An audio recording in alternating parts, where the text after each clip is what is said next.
Ready? Now, अस्सलाम वालेकुम students, आज हम 3 मिनट के अंदर इंशाल्लाह ताला टेंसेस सीखने की कोशिश करेंगे कि हम टेंसेस सीख सकते हैं। और टेंसेस हमारे पास कितने होते हैं हमारे पास, मैं आपको बताता रहूंगा, आप दोनों को हेल्प करते रहेंगे। पहले मैं इसको डिफाइन कर दूं, फिर उसके बाद मुझे बताइए। लेट्स सपोज इसको एक कहानी की तरह हम ले लेते हैं कि एक कहानी है, उस कहानी के अंदर हमें इसको सीखना है। और सीखने के लिए हम क्या करेंगे, सिर्फ और सिर्फ आपने गौर से इसको सुनना है। 3 से 4 मिनट के अंदर आप टेंसेस को सीख सकते हैं। किसी भी सेंटेंस को आप देखकर पहचान सकते हैं कि इस सेंटेंस का ताल्लुक इस टेंस से है और ये इसका मतलब निकल सकता है। यहाँ पर आप देखें बोर्ड के ऊपर, लेट्स सपोज हम सपोज कर लेते हैं कि दादा हमारे पास है। एक दादा है और दादा के 3 बेटे हैं और उन तीनों बेटों के 4 बेटे हैं। दादा कितने हैं? 1। दादा के कितने बेटे हैं? 3। और उन तीनों बेटों के कितने बेटे हैं? 4। इस तरीके से हमारे दादा का नाम क्या है? टेंस। दादा का नाम टेंस। दादा के कितने बेटे? 3। पहला बेटा कौन सा? Present, past, future. Very good. इसका मतलब प्रेजेंट के भी 3 बेटे हैं, पास्ट के भी 3 बेटे हैं, और सॉरी प्रेजेंट के भी 4 बेटे हैं, पास्ट के भी 4 बेटे हैं और फ्यूचर के भी 4 बेटे हैं। और इन तीनों भाइयों में इतनी मोहब्बत थी कि इन्होंने अपने बच्चों के नाम एक जैसे रखे हैं। यानी कि प्रेजेंट के भी 4 बेटे हैं, इंडेफिनिट, कंटीन्यूअस, परफेक्ट और परफेक्ट कंटीन्यूअस। पास्ट के भी यही 4 हैं और फ्यूचर के भी यही 4।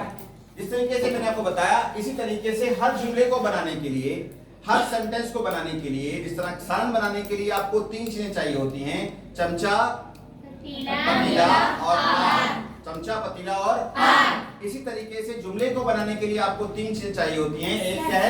Subject, verb, object. Subject, verb और ऑब्जेक्ट। अब देखिए, इंडेफिनिट लिखा हुआ है, कंटीन्यूअस लिखा हुआ है, परफेक्ट लिखा हुआ है और परफेक्ट कंटीन्यूअस लिखा हुआ है।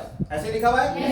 अब इंडेफिनिट को छोड़ के मैंने कंटीन्यूअस की बात करता हूं, तो कंटीन्यूअस के अंदर कोई भी कंटीन्यूअस होगा, चाहे वो प्रेजेंट कंटीन्यूअस हो, पास्ट कंटीन्यूअस हो या फ्यूचर कंटीन्यूअस हो, उस कंटीन्यूअस में कौन सी फॉर्म आएगी? आईएनजी। आप आईएनजी फॉर्म से पहचान जाएंगे कि ये क्या है? कंटीन्यूअस। इसकी मिसाल इस तरीके से कि आप घर में दाखिल होते हैं और घर में दाखिल होने के बाद आपको खुशबू आती है, घर में क्या बन रहा है? बिरयानी। आपको खुशबू आ गई बिरयानी की, बिरयानी बन रही है, लेकिन आपको ये नहीं पता कि बिरयानी किस चीज की है, चिकन है, मटन है या बीफ है।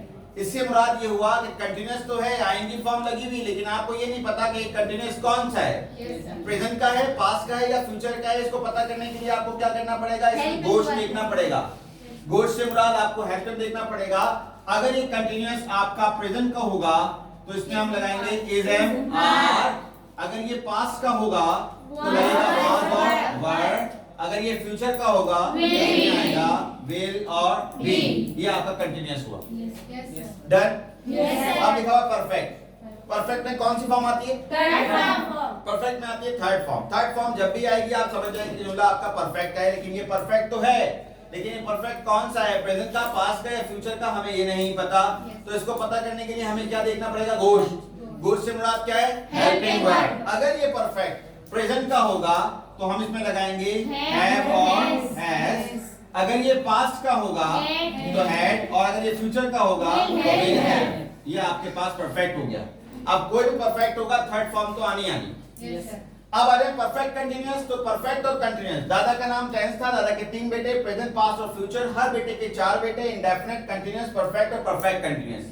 जब इन 3 बेटों के नाम रख दिए गए, परफेक्ट और कंटीन्यूअस जब इनका नाम रख दिया गया, तो छोटे बेटे का नाम उन्होंने क्या रखा? सबसे छोटे बेटे का नाम, चौथे बेटे का नाम उन्होंने क्या किया? इन दोनों नामों को मिला के रख दिया, परफेक्ट और कंटीन्यूअस। अब जिसका नाम परफेक्ट और कंटीन्यूअस रखा है, तो इस तरीके से हमारे पास आलू और गोश्त होता है, आलू और कीमा होता है, आलू अलग और कीमा अलग, इन दोनों को मिला के एक डिश बनाई गई, आलू कीमा। इसी तरीके से परफेक्ट और कंटीन्यूअस अलग अलग है, इनको मिला के एक टेंस बनाया गया, इसका नाम है परफेक्ट कंटीन्यूअस। परफेक्ट में आती है थर्ड फॉर्म, तो हमें थर्ड फॉर्म चाहिए थी, तो हमने थर्ड फॉर्म के लिए क्या लगा दिया? बी। और यहाँ पे हमें कंटीन्यूअस लिखा हुआ, तो कंटीन्यूअस में कौन सी फॉर्म चाहिए? ING form. तो आईएनजी फॉर्म ने हम यहाँ पे लगा दी। अब हाउ इट इज पॉसिबल, ऐसा कैसे मुमकिन हो सकता है कि एक ही जुमले में 2 फॉर्म इकट्ठी आ जाए? ऐसा नहीं होता। लेकिन ऐसा इसलिए हो रहा है कि जैसे मैंने आपको एग्जांपल दी थी कि एक शादी के अंदर 2 काजी हो सकते हैं, आपने कहा नहीं हो सकते। मैंने कहा हो सकते हैं, जिस शख्स की शादी है वो खुद भी काजी है, लेकिन वो काजी होकर भी काजी नहीं है, वो है दूल्हा। कौन है वो? दूल्हा। और अपनी औकात भूला। ठीक है, तो वो दूल्हा है। बेसिकली वो वहां पर वो नहीं है जो उसको होना चाहिए। वो काजी होकर भी काजी नहीं है, वो सिर्फ दूल्हा है। तो यहाँ पे क्या हुआ यहाँ पर बीन तो लगा हुआ है, लेकिन बीन थर्ड फॉर्म होने के बावजूद भी थर्ड फॉर्म की मीनिंग नहीं देगी। हाथी के दो दांत होते हैं, दिखाने के अलग और खाने के अलग। ये दिखाने वाले दांत हैं और ये कंटीन्यूअस फॉर्म जो है ये खाने वाले दांत। अब ये परफेक्ट कंटीन्यूअस को हमने पहचान लिया। अगर ये प्रेजेंट परफेक्ट कंटीन्यूअस है तो हम क्या करेंगे, हैव और हैज को यहाँ लगा देंगे। अगर ये पास्ट परफेक्ट कंटीन्यूअस है तो यहाँ पे हम हैड लगा देंगे, और अगर ये फ्यूचर परफेक्ट कंटीन्यूअस है तो हम यहाँ पर विल हैव लगा देंगे। क्लियर हो गया? Yes, sir. अब इंडेफिनिट की तरफ आते हैं। इंडेफिनिट के अंदर इंडेफिनिट अगर प्रेजेंट का बेटा होगा तो यहाँ पर आएगी फर्स्ट फॉर्म। इंडेफिनिट अगर पास्ट का बेटा होगा तो यहाँ पर आएगी सेकंड फॉर्म।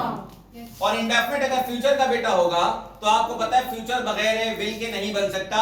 जिस तरह दूध के बगैर खीर नहीं बनती, इस तरीके से फ्यूचर विल के बगैर नहीं बनता। तो हमने यहाँ पे लगाया विल, और विल लगाने के बाद हमने यहाँ पे लगा दिया वर्ब की फर्स्ट फॉर्म। ये आपकी टेंसेस होती। मुझे उम्मीद है कि आपको ये प्रोग्राम पसंद आया होगा और आपकी समझ में भी आया होगा। इसको देखना है और देखने के बाद इस कहानी को सुने, और सुनने के बाद दूसरों तक इसको पहुंचाएं, शेयर करें, और इसके साथ साथ अपने घर में भी इन टेंसेस को सिखाएं, अपने स्कूल में दोस्तों को सब कुछ सिखाएं। थैंक यू वेरी मच, बहुत बहुत शुक्रिया। अल्लाह हाफिज।